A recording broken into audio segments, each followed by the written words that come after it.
एक विशाल हरे भरे जंगल में, जहाँ पेड़ सदियों पुराने थे और जानवर अद्भुत थे, एक छोटा सा बंदर रहता था जिसका नाम था जग्गू। जग्गू बहुत ही शरारती और जिज्ञासु था।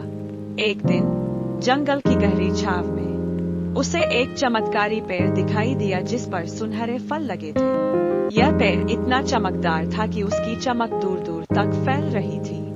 जग्गू को यह पेड़ बहुत ही आकर्षक लगा। जग्गू पेड़ के पास गया और एक फल तोड़ने की कोशिश की। जैसे ही उसने फल को छुआ, एक अजीब सी रोशनी निकली और जग्गू को एक आवाज सुनाई दी। यह फल तुम्हारी एक इच्छा पूरी कर सकता है। जग्गू ने सोचा, मैं क्या चाहूं?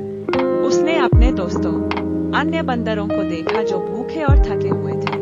उसने सोचा, क्यों न मैं इनके लिए कुछ करूं। जग्गू ने अपनी इच्छा जाहिर की। मैं चाहता हूँ कि इस जंगल में हर जानवर को भरपूर खाना मिले। उसकी इच्छा पूरी हुई और अचानक जंगल में हर जगह फल, फूल और मीठे मीठे पत्ते उगाए। जंगल के सभी जानवर खुश हो गए।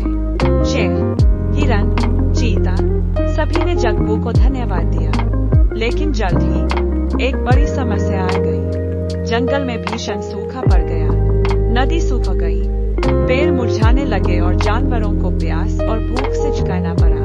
जग्गू ने फिर से चमत्कारी पेड़ की याद की। उसने एक फल लिया और अपनी इच्छा जाहिर की।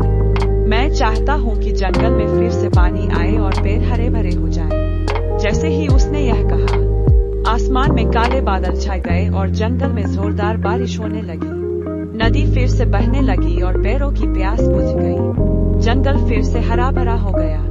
सभी जानवर जग्गू के शुक्रगुजार थे। जग्गू ने समझा कि सच्ची खुशी दूसरों की मदद करने में है। उसने अपने जीवन का बाकी समय जंगल के जानवरों की देखभाल करते हुए बिताया। जग्गू की कहानी जंगल में पीढ़ी दर पीढ़ी सुनाई जाती